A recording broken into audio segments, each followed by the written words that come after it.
ഒറ്റ നോട്ടത്തിൽ കാണുമ്പോൾ സമൂസയൊക്കെ പോലെ തോന്നിയെങ്കിലും അതൊന്നുമായിട്ട് യാതൊരു ബന്ധമില്ലാത്തൊരു പലഹാരമാണ് ഞാൻ നിങ്ങൾക്കിന്ന് പരിചയപ്പെടുത്തുന്നത്. എനിക്കും എൻ്റെ അമ്മക്കും ഭയങ്കര ഇഷ്ടമാണ് കേട്ടോ ഈ ഒരു ഐറ്റം. നമ്മളെ കണ്ണൂർ നാട്ടിൽ ബേക്കറികളിലൊക്കെ വളരെ സാധാരണയായിട്ട് കാണുന്നൊരു ഐറ്റമാണിത്. എത്ര പേര് ഈ ഒരു സാധനം കഴിച്ചിട്ടുണ്ട് ഒന്ന് കമൻറ്റ് ചെയ്ത് പറയണേ. ഇതിൻ്റെ ഉള്ളിൽ അരിപ്പൊടിയും പഞ്ചസാര പൊടിച്ചതും നിറച്ചിട്ടുള്ളൊരു ഫില്ലിംഗ് ആണുള്ളത്. വളരെ കെയർഫുള്ളി കടിക്കണം, കാരണം ഇത് കടിച്ചാൽ തന്നെ ഇങ്ങനെ പൊടിയായിട്ടുള്ളത് കൊണ്ട് തൊണ്ടയിലേക്ക് പാറാനുള്ള ചാൻസ് ഉണ്ട്.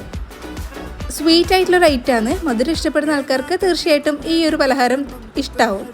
ഇതിൻ്റെ പേരാണ് കേട്ടോ ഏറ്റവും ഇൻട്രസ്റ്റിംഗ്, മണ്ട. നിങ്ങളുടെ നാട്ടിലും ഈ ഒരു സാധനം ഉണ്ടെങ്കിൽ ഒന്ന് കമൻറ്റ് ചെയ്ത് പറയണേ. കൂട്ടത്തിൽ ഇതിനെന്താ പറയാമെന്ന് കൂടി ഒന്ന് പറയൂ. നമ്മൾ കണ്ണൂരുകാർ പറയുന്ന പോലെ ഇതിനെ മണ്ട എന്നാണോ പറയുന്നത്?